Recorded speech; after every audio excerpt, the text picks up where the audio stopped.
اگلے روز وہ ایک نئے عزم کے ساتھ اسکول پہنچا اور حلقہ احباب میں شامل چند افراد سے بھی قدر فاصلے رکھے اور تکلف کے بعد ہی بات چیت کرتا رہا۔ اس کے بعد یہ ایک معمول بن گیا۔ وہ سنجیدگی سے پڑھائی کرتا، پریکٹس میں جم کر وقت گزارتا اور گھر واپسی کے بعد سحر سے ملاقات کا انتظار کرتا۔ اسے اپنی ہر چھوٹی سے چھوٹی بات بھی سحر کو بتائے بغیر چین نہیں آتا۔ نیم، تاریکی اور سناٹے میں دھیمی انداز میں حال و دل بیان کرنا ایک انوکھا اور لذت آمیز مرحلہ ہوتا۔ دانی کے لیے یہ لمحات بہت ہی قیمتی ہوتے۔ یہ لذت اور سکون اینی کے ساتھ گزارے وقت میں کبھی محسوس نہ ہوا تھا۔ ہفتے میں 2-3 بار ہونے والی یہ ملاقاتیں دانی کی خوشی و اعتماد میں اضافہ کر رہی تھی۔ اس آنکھ مچولی میں وقت گزرنے کا اندازہ ہی نہ ہوا اور میٹرک کے امتحانات سر پر آ گئے۔ دانی نے دل لگا کر تیاری کی اور امتحان دے دیا۔ آخری پرچے کے بعد وہ مصطفیٰ سے ملنے چلا آیا۔ سب کچھ خواب جیسا لگتا ہے، اس نے افسردگی سے کہا۔ ابھی کل کی بات ہے کہ تجھے اسکول میں لایا تھا اور اب تم یہ مرحلہ طے بھی کر چکا ہے۔ یہ سب آپ کی ہی مہربانی تھی، ورنہ آج بھی میں گلیوں اور سڑکوں پر رول رہا ہوتا۔ دانی نے مختصر خلوص سے جواب دیا۔ اب آگے کا کیا سوچا ہے؟ مصطفیٰ نے پوچھا۔ کچھ بھی نہیں، میں کیا سوچ یا کر سکتا ہوں، میں نے تو ہر معاملہ خدا پر ہی چھوڑ دیا ہے، اس نے کندھے اچکائے۔ میں نے تیرے لیے کالج کا سوچ لیا ہے، مصطفیٰ نے قریبی شہر کا نام لیتے ہوئے بتایا۔ وہاں کی کرکٹ ٹیم اور سہولتیں اچھی ہیں، تیرے لیے کافی آسانی رہے گی۔ دانی سوچ میں پڑ گیا۔ مصطفیٰ نے جیب سے ایک چابی برآمد کر کے اسے تھما دی۔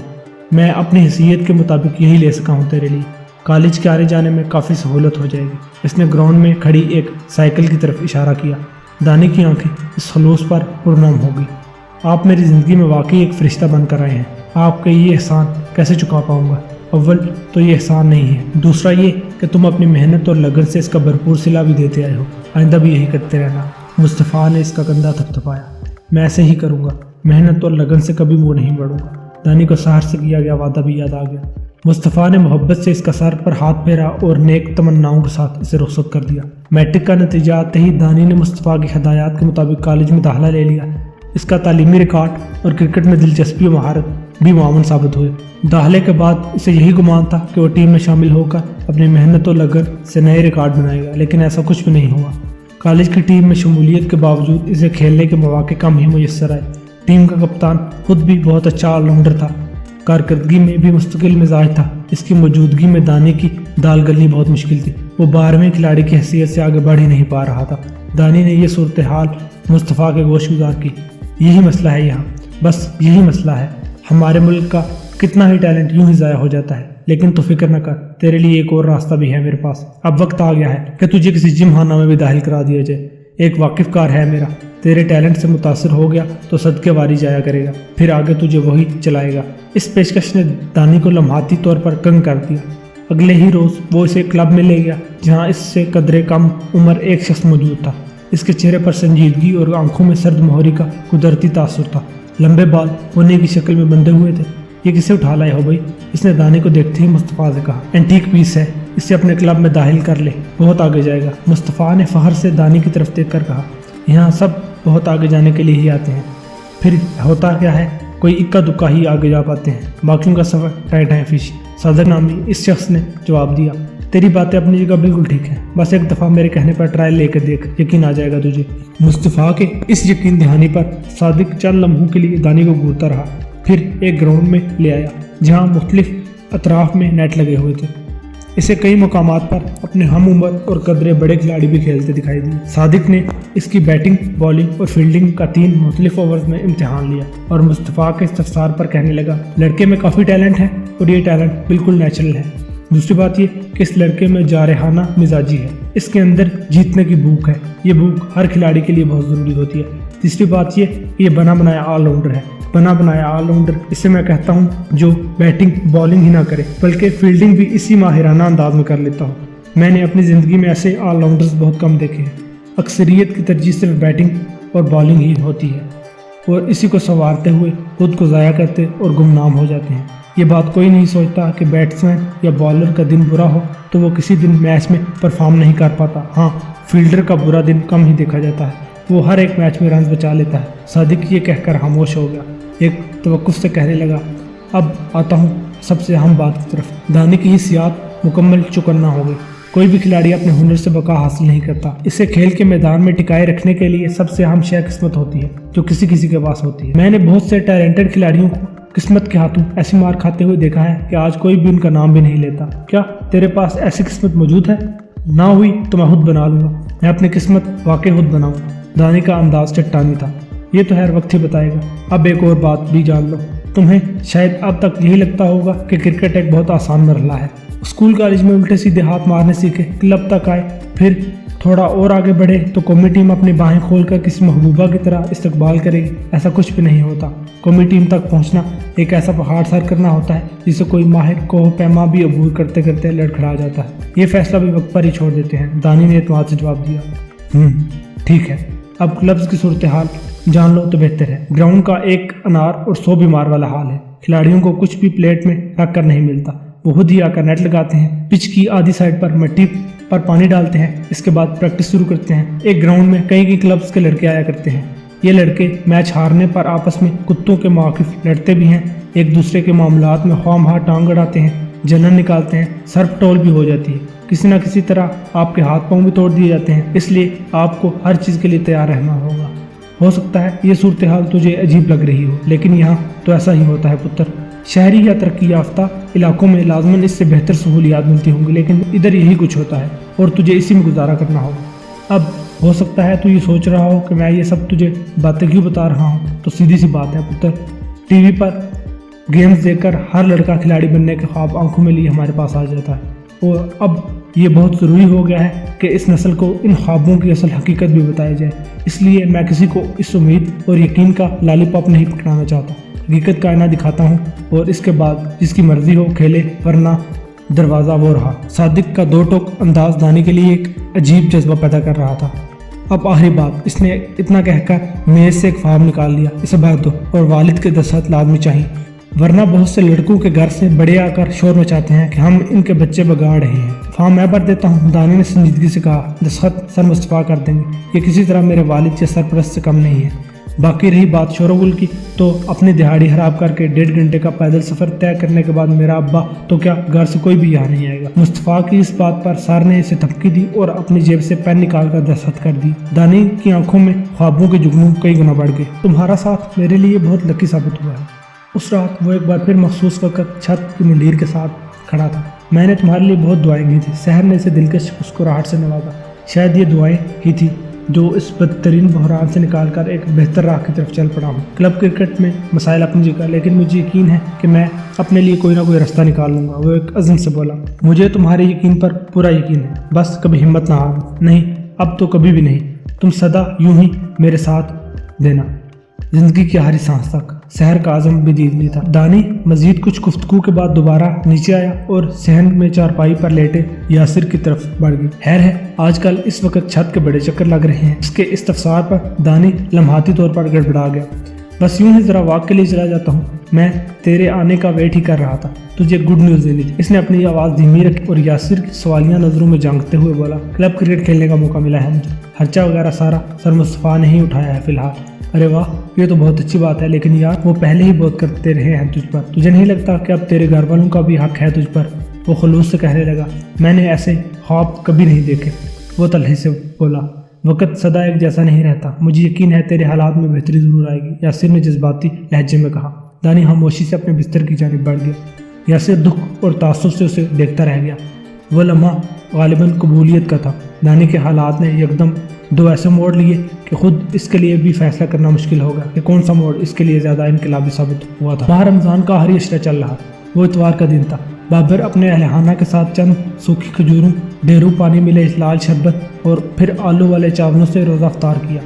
इस दौरान दानी का कहीं कोई अता पता नहीं था। बाबर पहले तो सख्त तिल मिलाया, फिर अपना जबत खोकर भड़क ही उठा। कहाँ है ये खोती का पुत्र? मैं आज इसकी टांगे तोड़ दूंगा। बहुत डील दे लिया इसे। भाई फजलू नाई की दुकान पर है अब्बू जी, कोई मैच देख रहा है टीवी पर। यासिर के कुछ भी कहने या बात संभालने से पहले बिल्लो ने फौरी चोली की। बाबर तैश से उठकर खड़ा हो गया और यासिर के रोकने के बावजूद बाहर निकल गया। फजलू नाई की दुकान पर आज काफी हजूम था। किसी के हाथ में खजूर थी तो किसी ने समोसा या कचौरी थाम रखी थी, कोई शरबत का गिलास पकड़े हुए था तो कोई पकौड़ा। इन सब में बात मुश्तरका ये थी कि वो अशियाई हुर्दनोश को मुंह में ले जाना भूले हुए थे और इसी लम्हे सब ने फलक शगाफ नारे बुलंद किए, आउट, ओए आउट हो गया, ओए जियो आमिर। इसका यही मक्कू ठप करना बनता था। बड़ा गुरूर था इसे, जियो आफरीन तेरे माँ प्यो पर। बाबर के लिए ये शोर शराबा और नारे अल्फाज नहीं थे, सनसनीखेज भी थे। इसे दानी भी शदीद जोशो जज्बे में मुब्तला नजर आया। वो कुछ देर वहीं खड़ा इन लोगों के जज्बात देखता रहा। इसके कदम गोया जमीन ने जकड़ ली। वो वापस जा पा नहीं रहा था, ना ही आगे बढ़ने की सकत थी। इस कैफियत में जाने कितना वक्त बीत गया। वो लोगों का जोश देखकर हैरान होता रहा। फिर इसने इन सभी को एक दूसरे के बगलगीर होते और वहीं सजदा रेज़ होते देखा। वो पाकिस्तानी खिलाड़ियों की शान में रतबुल लिसान और इन्हें बेसाहता दुआएं दे रहे। बाबर को भी अपने रोम रोम में शदीद सनसनी महसूस होने लगी। इसी स्नाह में दानी की नज़र पहली बार उस पर पड़ी। रोज़ा नहीं खोलना था तुझे? बाबर ने खिलाफ मामूल नरमी से दरियाफ्त किया। यहीं खोल लिया था, वो हाँपते हुए बोला। नाराज़नी से आवाज़ बैठ चुकी थी। तेरी माँ इंतजार कर रही है घर। बाबर का गुस्सा जाने कैसे सर्द हो गया। बस थोड़ी देर तक आता हूँ, वो उजलत और लजाजत से बोला। बाबर ने कोई रद्द-ए-अमल ना दिया और इसी अंदाज में खड़ा टीवी देखता रहा। खिलाड़ियों को इनामात और ट्रॉफी वगैरह दिए जाने लगे। इसके बाद फजलू ने जोश में कोई न्यूज़ चैनल लगा दिया। वहाँ भी निराला ही आलम था। अवाम झंडे लिए सड़कों पर निकल आए थे। मुख्तलिफ खिलाड़ियों की शान में तारीफी पुल बांधे और दुआओं का सिलसिला जारी था। बाबर की सनसनी हर गुजरते लम्हे के साथ बढ़ती ही जा रही। वो इसी कैफियत में दानी के साथ घर चल पड़ा। दरवाजे पर पहुंचकर बाबर ने इसके कंधे पर हाथ रखा और कहने लगा, क्या हर खिलाड़ी को ऐसी ही इज्जत और मोहब्बत मिलती है? आहो जी, वो मुल्क का नाम रोशन करते हैं। सिर्फ इज्जत और मोहब्बत ही नहीं, दौलत और शोहरत भी छप्पड़ फाड़ के मिला करती है। दानी ने ख्वाबनाक लहजे में बताया। तो बनेगा खिलाड़ी? बाबर ने इससे दरियाफ्त किया। हर रात यही ख्वाब लेकर आंखों में सोता हूँ। दानी ने गहरी सांस ली। जरूर बनना, मैं तेरे साथ हूँ, तो जरूर बनना खिलाड़ी। वो बेटे के कंधों पर अपनी गिरफ्त मजबूत करते हुए बोला। जरूर बनूंगा, मैं अपना यह ख्वाब जरूर पूरा करूंगा, इसने भरपूर अज़म से जवाब दिया। बाबर अब इसके कंधे पर हाथ रखे अंदर चला आया। सहन में यासिर, शहनाज, जन्नत और सोनिया के चेहरों पर परेशानी एकदम शदीद हैरत में डल गई। उन्होंने तस्वर में दानी के बिखरे बाल, सुर्ख चेहरा और बाबर को उसे घसीटते घर तक लाते के ह्यूले ही तराशे थे। शहनाज ये इनकलाबी मंजर देखकर अपनी लर्जिश पर काबू न रख सकी। इसके हाथों से गिरने वाले पीतल के चंद बर्तन भरपूर शोर करते जमीन पर रक्स करने लगे। इन सब की कैफियत से बेखबर दोनों बाप बेटे की आंखों में मजीद ख्वाब गहरे होते हुए चले गए। कब्रिस्तान में एक बार फिर बादलों और चांद की आंख मचोली जा रही थी। बादलों की आड़ ने चांदनी को भी सहमा कर रख दिया था। इसी सन्नाटे में मुख्तलिफ जानवरों और हशरात की आवाज़ों में भी इजाफा हो गया। रेतली ज़मीन पर बिखरे ख्वाब अपने वजूद पर मातम कना और शर्मसार थे। वो खाली नज़रों से इन्हें यूं ही बिखरे देखता रहा। कुछ लम्हे बाद इस सारे मंजर पर एक और ह्योला गायब आ गया। इससे तस्वुर में एक मानूस चेहरा दिखाई दिया। वो चेहरा कभी से बहुत अजीज था, लेकिन अब हालात अक्सर तब्दील हो चुके थे। अब इसे इसी चेहरे से सबसे ज़्यादा नफरत थी। इसकी ज़िंदगी का दायरा तब्दील ही नहीं, तबाह बर्बाद भी हो गया था। ये बात बुलाए नहीं भूल सकता था कि इसके ख्वाबों के गुलशन में इसी शख्स ने दायमी खिज़ा ठहरा दी थी। वो इतना खुश कैसे हो सकता है? इसने खुद कलामी की, क्योंकि वो खुशियाँ खरीदने की ताकत रखता है। दूसरी सोच ने ही जवाब दिया, ये कैसा इंसाफ है कुदरत का? किसी को बेतहाशा नवाज रखा है। मोहब्बत, दौलत, शोहरत, इज्जत क्या कुछ नहीं होता उनके पास, और मुझ जैसे हमेशा खाली दामन रहते हैं। मुझ जैसों के हिस्से में नफरत, तलहियाँ, गुर्बत, गुमनामी और जिल्लत ही क्यों आती है?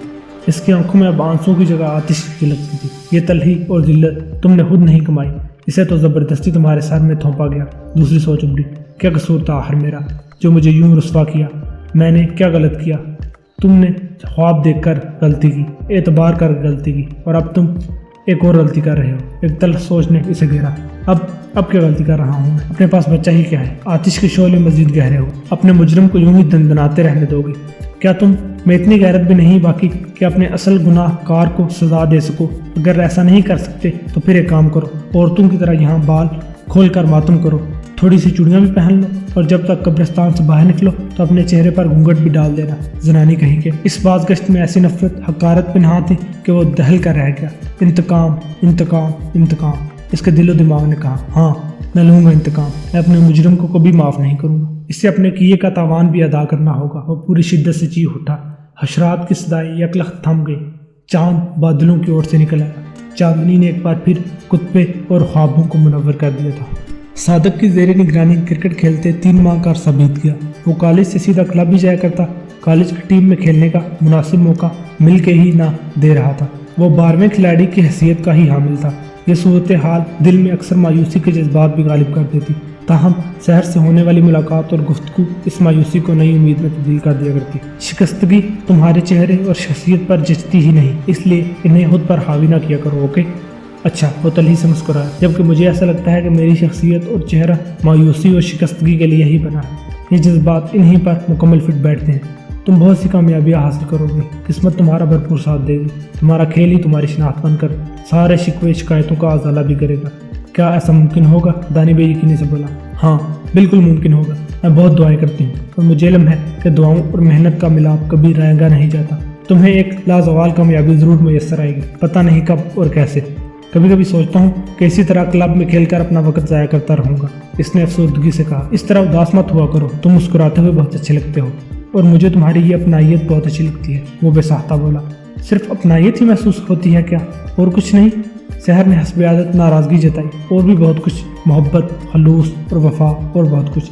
دانی کا انداز بوجھل ہو گیا، وہ بے اختیار قدرے آگے جھکا اور سحر کی پیشانی پر بوسہ ثابت کر دیا۔ اسی عمر میں ماضی کی ایک یاد پوری تلخی اور شدت سے اجاگر ہوئی، اسے آنے کی قربت اور لمس یاد آ گیا۔ کیا سوچ رہے ہو؟ سحر سے اس کی یہ کیفیت پوشیدہ نہ رہ سکی۔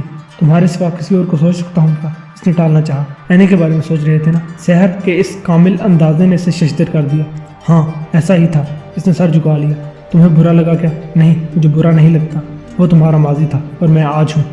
اگر وہ تمہارے حق میں بہتر ہوتی تو آج بھی موجود ہوتی، اور اگر میری قربت یا ساتھ میں کسی خیر کی بجائے شر ہوتا تو ہم یوں ایک ساتھ نہ ہوتے۔ اس سادہ سے فلسفے نے دانی کو دنگ کر دیا۔ اب یہ بتاؤ کہ مقابلے کا نتیجہ کیا نکلا پھر، ورنہ اس بات پر ہاسا برا منایا جا سکتا ہے۔ سحر نے اسے چھیڑا۔ تمہارے لمس میں ایک سکون ہے، مجھے اپنا وجود مکمل محسوس ہوتا ہے۔ اینی کے ساتھ بے چینی ہی نہیں بلکہ خدشے بھی ستاتے تھے۔ وہ صاحب کو اسے بولا، کیونکہ میں نے تم سے سچی محبت کی ہے دانی۔ سحر کا انداز بھی جذباتی ہو گیا، اور اب سے نہیں، بچپن سے کی ہے۔ کاش تم نے یہ سب مجھ سے پہلے کہہ دیا ہوتا۔ دانی نے اس کی پیشانی پر ایک اور مہر ثبت کی۔ اب تو کہہ دیا ہے نا، اب اس محبت کی لاج رکھ لینا۔ اس نے بھی دانی کے گال سہلائے۔ ضرور رکھوں گا، میں تمہیں کبھی مایوس اپنی ذات سے شرمسار نہیں ہونے دوں گا، وہ فوراً کہنے لگا۔ تو پھر دل چھوٹا مت کیا کرو، اپنی محنت جاری رکھو، مجھے یقین ہے کہ کامیابی بہت جلد تمہارا مقدر بنے گی۔ طلوع صبح سے پہلے تاریکی بہت گہری ہو جاتی ہے، تم بھی اس وقت اس تاریکی میں گرے ہوئے ہو، دیکھ لینا ایک روشن سویرا تمہارا ضرور استقبال کرے گا۔ سحر کے خلوص اور دعاؤں نے دانے کی آنکھیں نم کر دیں، وہ اپنے اندر ایک نیا جذبہ اور توانائی محسوس کرنے لگا۔